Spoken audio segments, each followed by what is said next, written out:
말씀과 함께하는 성경 통독 해설 시간입니다. 애가는 슬픔의 노래입니다. 예레미야의 시대가 어떤 슬픔을 겪었는지 우리는 이 제목부터 잘 알 수 있습니다. 예루살렘은 파괴되고 성전은 불에 탔습니다. 사람들은 포로로 잡혀갔고 돌 위에 돌이 남지 않은 완전한 파괴가 그들의 도성에서 일어났습니다. 그러나 이러한 절망에도 불구하고 예레미야 애가는 그들의 슬픔만을 노래하지 않습니다.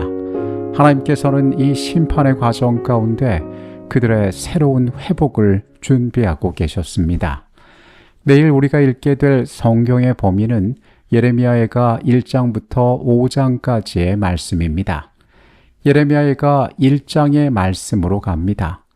슬프다 이 성이여, 전에는 사람들이 많더니 이제는 어찌 그리 적막하게 앉았는고, 전에는 열국 중에 큰 자가 이제는 과부같이 되었고, 전에는 열방 중에 공주였던 자가 이제는 강제 노동을 하는 자가 되었도다. 지나가는 모든 사람들이여, 너희에게는 관계가 없는가? 나의 고통과 같은 고통이 있는가 볼지어다. 여호와께서 그의 진노하신 날에 나를 괴롭게 하신 것이로다. 한때에 수많은 사람들로 북적이던 예루살렘이 남편을 잃은 과부처럼 적막하게 앉아 슬피웁니다. 열국 중에 으뜸이었으나 이제는 강한 나라에게 조공을 바치는 신세가 되었고, 자신과 함께하던 동맹국들도 모두 배반하여 그의 대적이 되었습니다. 예루살렘은 이 모든 비극이 자신의 수많은 죄악으로 인한 하나님의 공의로운 심판임을 인정하며 지나가는 모든 자들을 향해 자신의 참혹한 고통을 바라봐 달라고 애원합니다.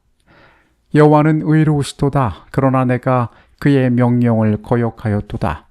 너희 모든 백성들아, 내 말을 듣고 내 고통을 볼지어다. 나의 처녀들과 나의 청년들이 사로잡혀 갔도다. 예루살렘을 과부와 포로된 여인으로 비유한 것은 하나님과의 언약 관계를 버리고 우상을 숭배한 유다의 영적 간음이 가져온 비극적 결과입니다. 백성들이 누리던 모든 특권과 영광은 하나님과의 올바른 관계 속에서만 유지될 수 있었습니다. 시온의 슬픔은 하나님의 보호막이 거두어졌을 때 임하는 참상의 실체입니다. 하나님을 버린 자들이 맞이하는 외로움과 고통은 스스로 자초한 것이며, 죄는 거룩한 도성을 수치와 슬픔의 현장으로 바꾸어 놓았습니다. 예레미야 애가 2장의 말씀으로 갑니다. 내 눈이 눈물에 상하여 내 창자가 끊어지며 내 간이 땅에 쏟아졌으니 이는 내 딸 백성이 패망하여 어린 자녀와 젖 먹는 아이들이 성읍 길거리임에 기절함이로다.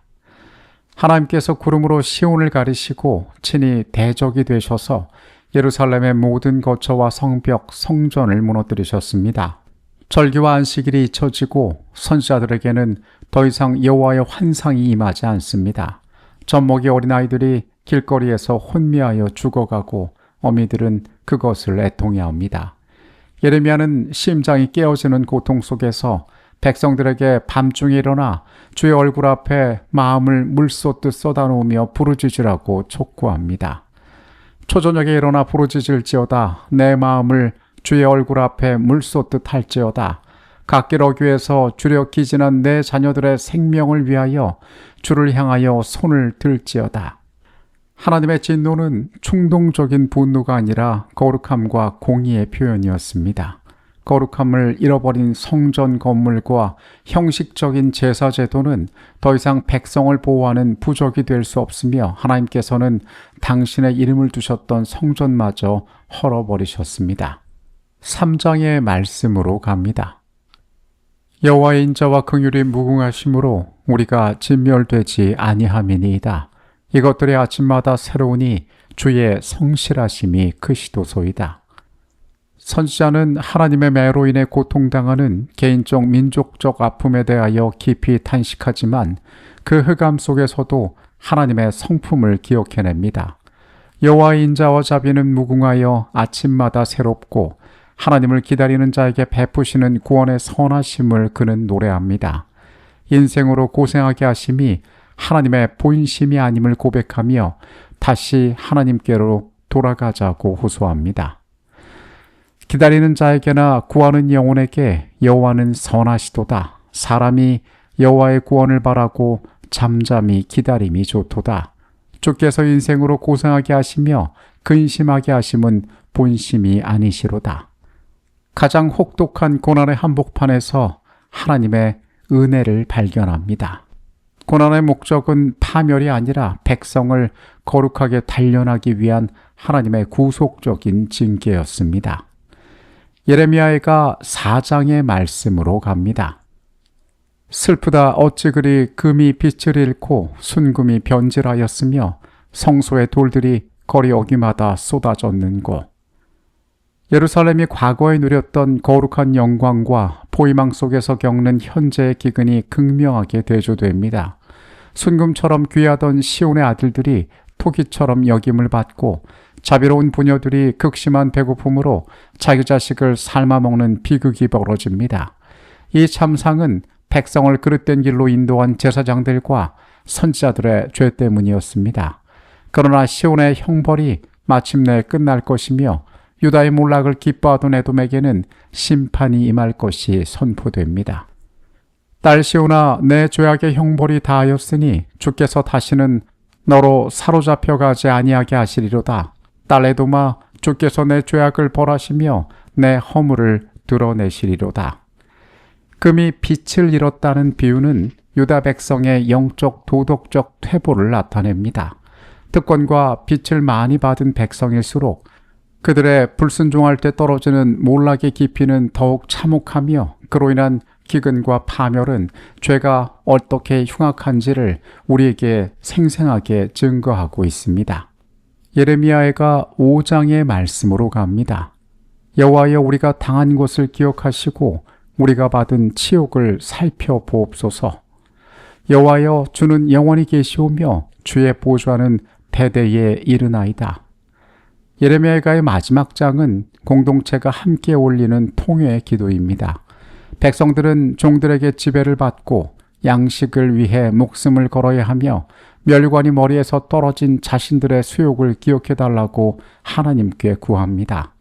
그들은 영원히 계시는 여호와의 보좌를 바라보며 인간의 힘으로는 스스로 돌아갈 수 없으니 하나님께서 친히 자신들을 돌이켜주셔서 옛적과 같이 새롭게 해달라고 간구하고 있습니다.